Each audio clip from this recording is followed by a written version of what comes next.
oras nang sambahin ang ngalan mo.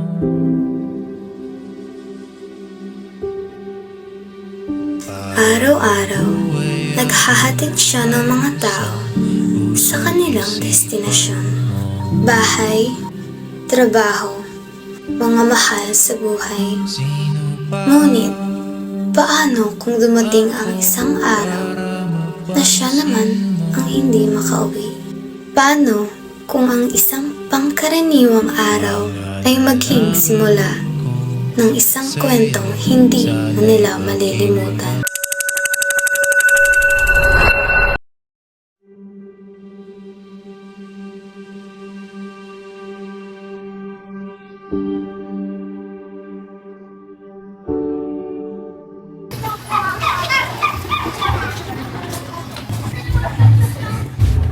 Take 3. Sige, mag-ingat kayo ha. Ingat kayo na.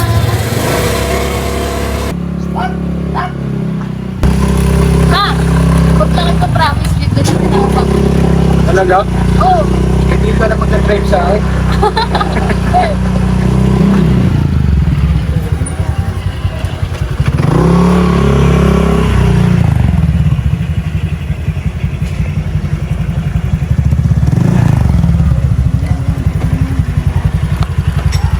Ingat ka.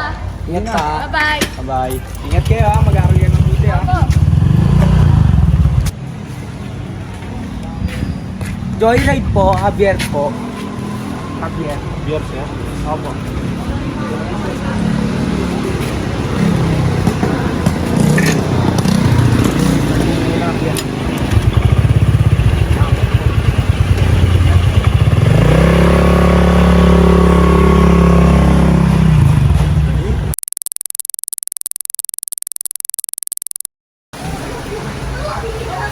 Mahal, dito na ako.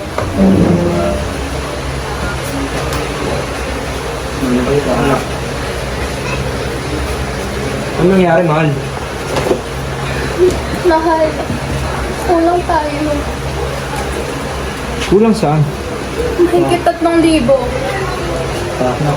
Hindi na nang bayaran sa school. Sige na, walang bayaran. Sige pa.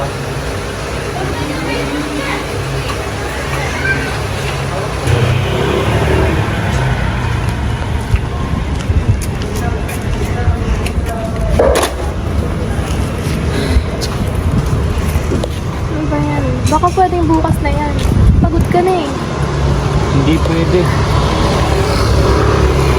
Halos wala ka ng pahinga. Kaya ko naman, mahal eh. Baka may mangyari pa sa'yo eh. Mas masama kung may mangyari sa inyo dahil wala tayong pangbayad.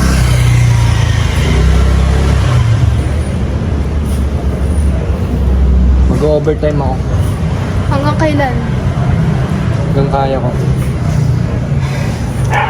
Sige, basta mag-ingat ka. Para sa inyo.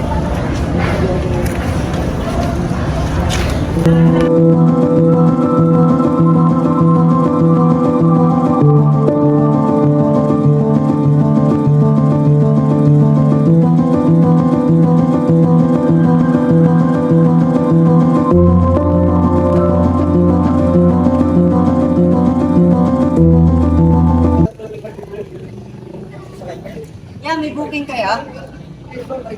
Wala akong booking. Papaatid sana ako Metrobank lang. Metrobank? Bawal na sila. Ano na lang yan, dodoblein ko na lang yung bayad ko. Bawal na sila. Pero sige, tara.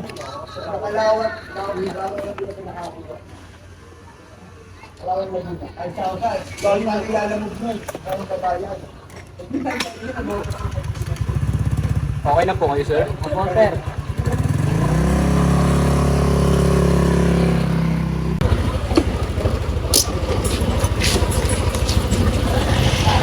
Hold up to boss.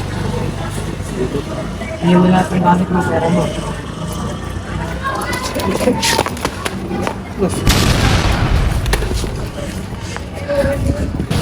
Sige ba?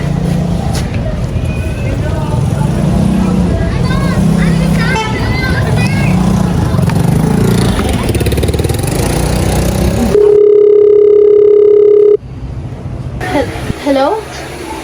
Mahal? Hello? Yung asawa mo. Ha? Sino to? Nasaan ang asawa ko? Anong ginawa niya sa asawa ko? Buhay pa siya.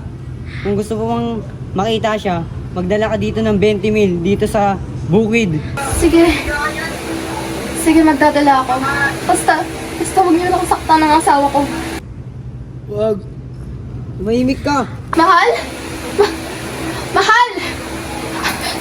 Mahal! Naririnig mo ba ako? Sige, magdadala ako. Basta huwag niyo lang saktan ng asawa ko. O sige, basta ikaw lang mag-isa ha. Sige. Sige. Bakit niya sinabi na huwag ako pumunta?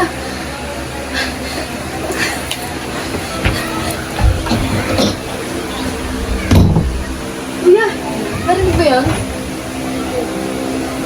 Bilisan mo kumaingay.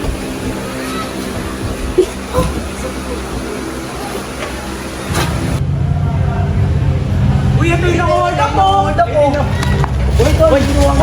Oy! Oy! Pre, akasin pa rin mo pre. Amin na pre! Amin na pre!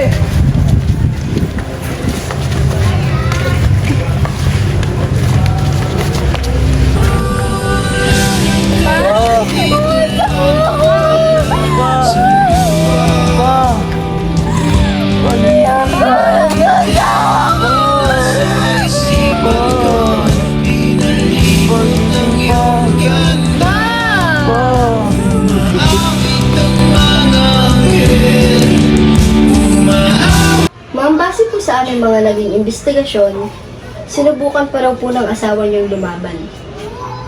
Pero bago po siya tuluyang mawala is, meron pa po siyang tinawagan. Ako po? Yes, ma'am. Ikaw po ang yung tinawagan. At base po sa kanyang mga audio recording sa kanyang contacts, ang huli niya pong sinabi sa inyo ay, huwag kang pumunta.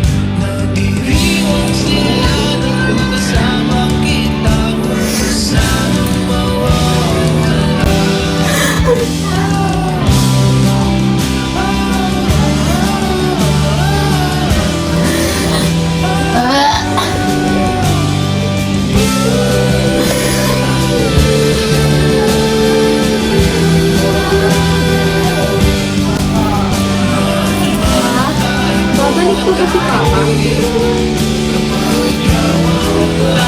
Ma,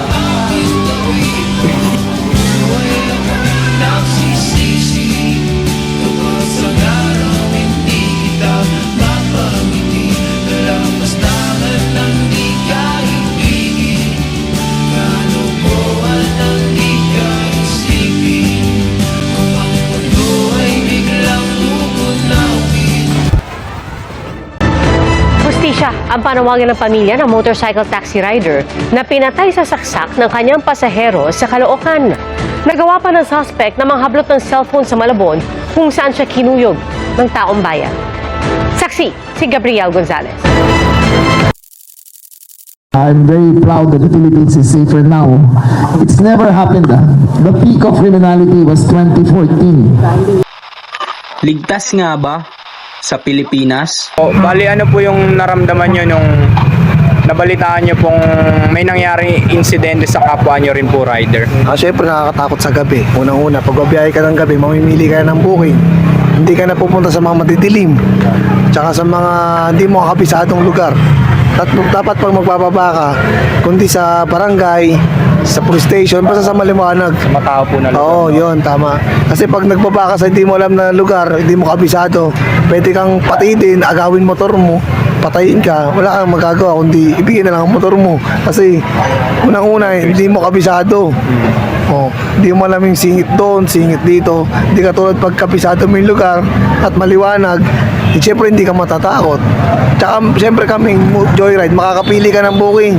Nangyari, dito sa Tondo, pupunta kami ng Makati, usually, gabi, puro malalayo talaga booking. Katulad ng Marikina, Cainta, ganyan. Eh syempre ngayon matatakot yan na. Kasi puro rider talaga. Gabi-gabi yan, maraming hold-upper talaga. Ayun lang. Bali, may pamilya po kayong Meron. Meron. May mga anak na rin po. Meron po. Bali, ano po sir, ano po yung naramdaman nyo po nung may kumakalat po ng krimen na kapwa nyo rin po rider? Sa akin naman, wala naman, kumbaga, sa kanya siguro, nagkakataon lang. Pero sa akin kasi, kung matakot ka sa ganung sitwasyon, ang mga maisip mo, hindi ka naman mabiyahe sa gabi o Opo. Pero, kumbaga, nagkataon lang siguro na sa kanya tumama yung Maling customer po. maling ang pasahero niya. Opo. Hindi niya masyado na siyasat yung naisakay niya na Opo. may gagawin pa lang hindi maganda. Pero sa akin naman, kailangan lang talaga mag-iingat ng pag-iingat sa lahat ng oras. Pero sa kahit sino pang isasakay mo. Yun po, bali... Marunong ka marunong ka tumingin sa taong sasakay mo. Bali, ayun lang po.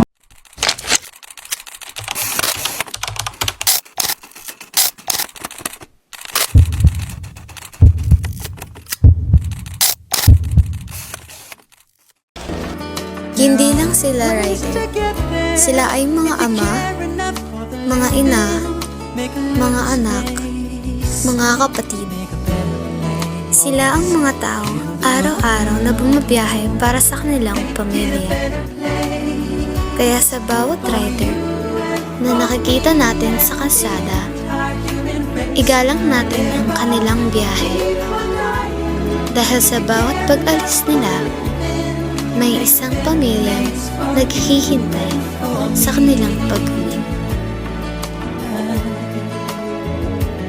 If you want to know why, there's a love that cannot lie. Love is strong, it only cares for joyful giving. If we try, we shall see. In this bliss we cannot feel. We're adrift, we stop existing and start living.